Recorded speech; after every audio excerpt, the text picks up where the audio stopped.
সবচেয়ে সহজ একটি রেসিপি আপনাদের সাথে শেয়ার করব, ডাল ভুনা। আর এই ডালটা এত এত মজার হয়, এক কথায় অসাধারণ। অন্য কিছু লাগবে না, এক প্লেট ভাত শুধু এই ডাল দিয়েই খেয়ে উঠে যাবেন। প্রথমে আমি রান্না করার জন্য কড়াইয়ে তেল বসিয়ে দিয়েছি। ফোড়নে একটা তেজপাতা, দুটো শুকনো মরিচ আর কিছু গোটা জিরা দিয়ে একটু ভাজি করে নিয়েছি। তারপরে দিয়ে দিলাম পেঁয়াজ কুচি। পেঁয়াজগুলো একটু ভাজি করে নিব, 2 মিনিটের মতো ভাজি করে নিতে হবে।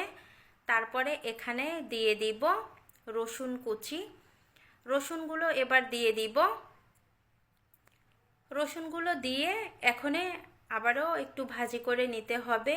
যখনই গোল্ডেন কালার চলে আসবে তখন এখানে দিতে হবে একটা টমেটো ছোট করে কেটে। একটা টমেটো নিয়েছি আমি ছোট করে কেটে, তারপরে এই যে দিয়ে দিলাম।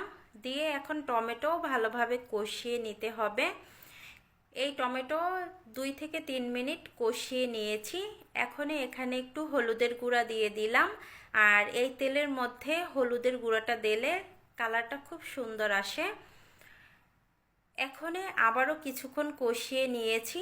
এবার এখানে দিয়ে দিব ধুয়ে রাখা ডাল, মসুর ডাল।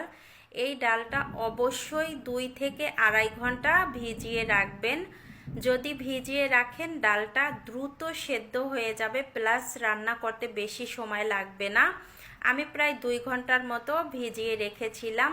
এখন এখানে দিয়ে দিলাম স্বাদ মতো লবণ আর 1 চামচের মতো ধনিয়া গুঁড়া, শুকনো মরিচের গুঁড়া। সব কিছু দিয়ে এবার ভালোভাবে কষিয়ে নিতে হবে। আবারও এই ডালগুলো মশলার সাথে প্রায় 5 মিনিট কষিয়ে নিব। 5 মিনিট কষিয়ে নিয়েছি, কষানো হয়ে গেছে আর সম্পূর্ণ তেলটা ছেড়ে দিয়েছে দেখেন ডাল থেকে। এবার আর কষাবো না, এখানে দিয়ে দিলাম জল। এখানে আমি নর্মাল তাপমাত্রায় থাকা জলটাই দিয়েছি, চাইলে আপনারা গরম জলটাও দিতে পারেন।